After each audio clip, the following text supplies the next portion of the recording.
The aviation industry has undoubtedly brought progress, prosperity, and opportunity for all. It allows us to discover new countries, to travel to new territories and have exotic foods for breakfast, to develop business relationships, and most importantly, it keeps our friends and family close no matter where we are on the earth.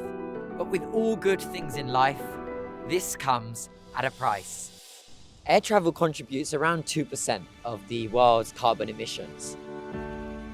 In 2019, that amounted to 900 million tons of greenhouse gases.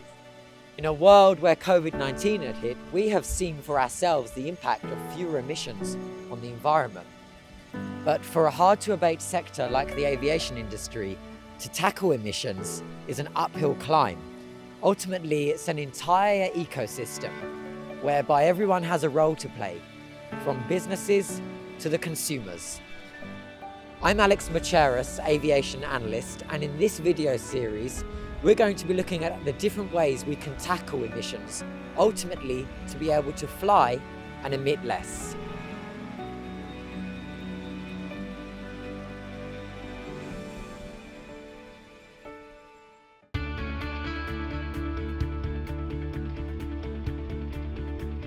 Before we get into that, let's take a look at where the aviation industry is right now in terms of emissions. So the industry has agreed on a targeted reduction, 50% by 2050, that's based on 2005 levels. But to get there, we're going to need to rely on a variety of different measures. Technology developments, operation and infrastructure improvements, and of course the use of sustainable aviation fuel. There's no silver bullet for cutting aviation's emissions by 50% based on those 2005 levels. But what we can do is we can take steps to meet those goals via the avoid, reduce, and offset framework. The best way, of course, is avoiding emissions. This can mean optimizing routes, increasing the energy efficiency of aircraft, or perhaps flying in a more sensible manner. When that's not possible, we can see how we are able to reduce those emissions.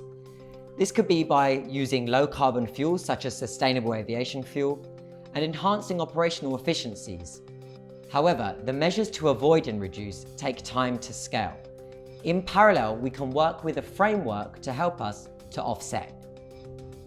One of the international efforts we see in the space is a market-based measure called CORSIA, or the Carbon Offsetting Reduction Scheme for International Aviation. Generally, how this works is airlines are required to compensate for emissions above their 2019 baseline levels by purchasing carbon credits or offsets from programs or projects that mitigate carbon emissions. Carbon offsets is an immediate and scalable measure to help close the gap between the emissions generated today and our carbon neutral goal. In this episode, I'm speaking with airlines and industry executives to find out what, alongside those longer term measures, we can be doing in terms of immediate steps to meet that net zero goal. This is Adrian Gane, who is the Director of Sustainability and International Affairs at Etihad Airways. The key thing is if we don't get this right, there will not be an aviation industry in the next 10 or 20 years. Etihad Airways has plans to reach net zero by 2050, and they're going to be doing this via a variety of different measures and strategies. First and foremost, it's the technological solutions like sustainable aviation fuel, and have introduced the 787 Greenliner program that will be used to test sustainable initiatives and innovations on its fleet of 787s.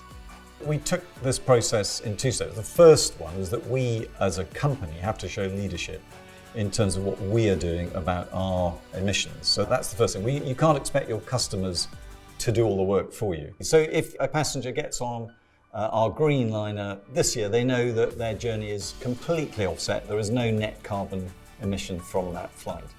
And we will be allowing passengers the opportunity to buy additional offsets if they want to get involved in those projects through our website.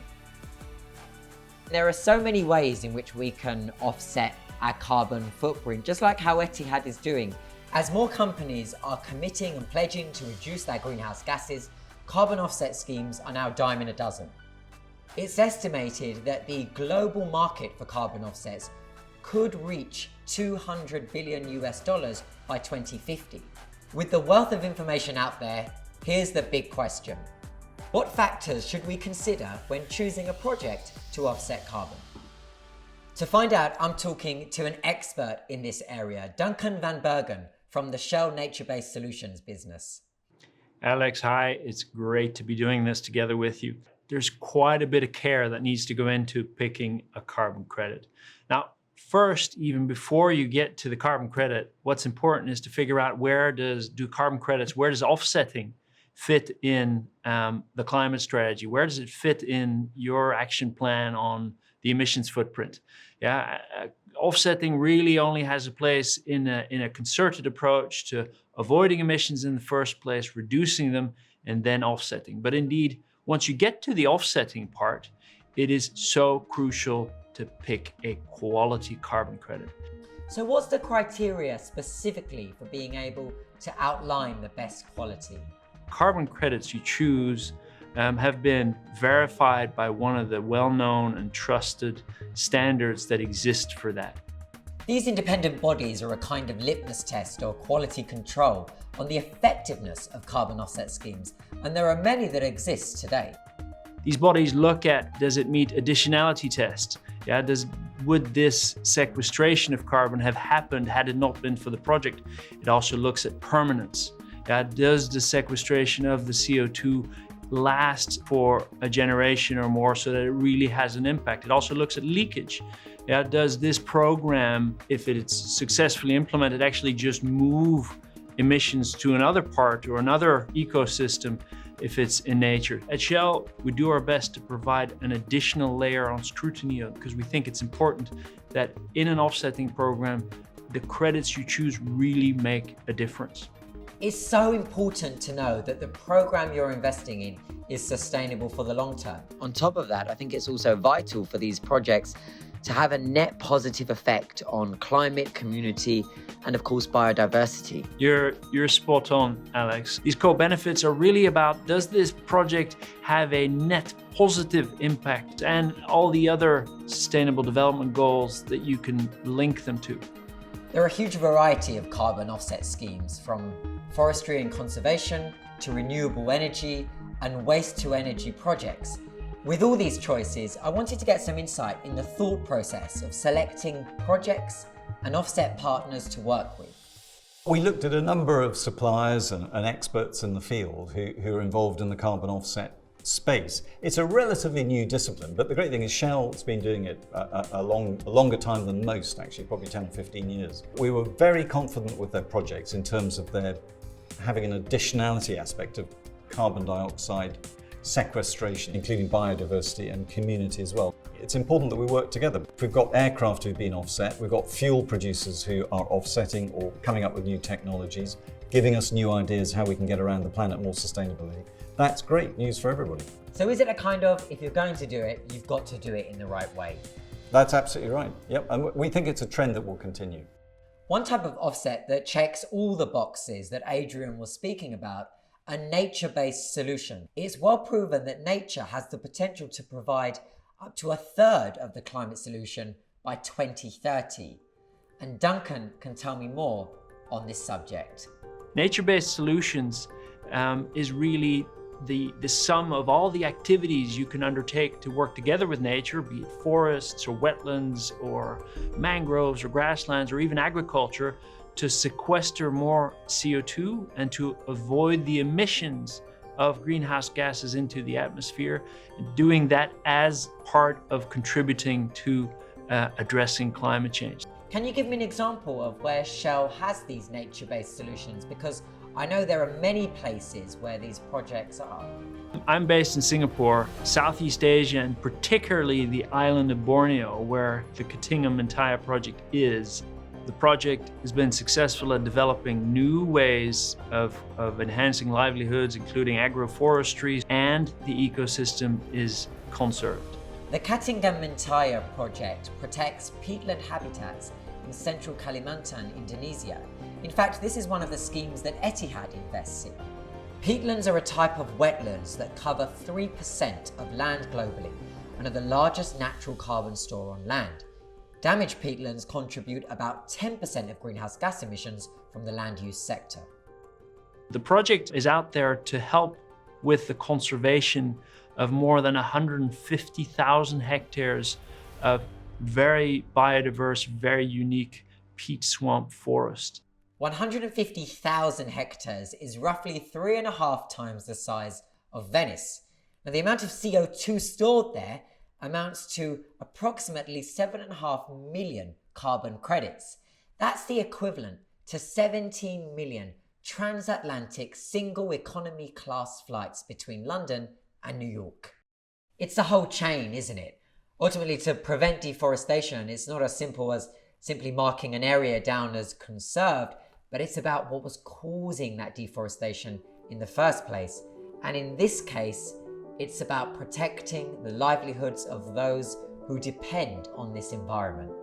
Community is key. There are 34 villages in and around the Katingan-Mentaya project areas, and the project really, the key essence of it is working together with these communities to make sure that their livelihoods, their jobs, their day-to-day lives are in harmony with conserving that unique ecosystem.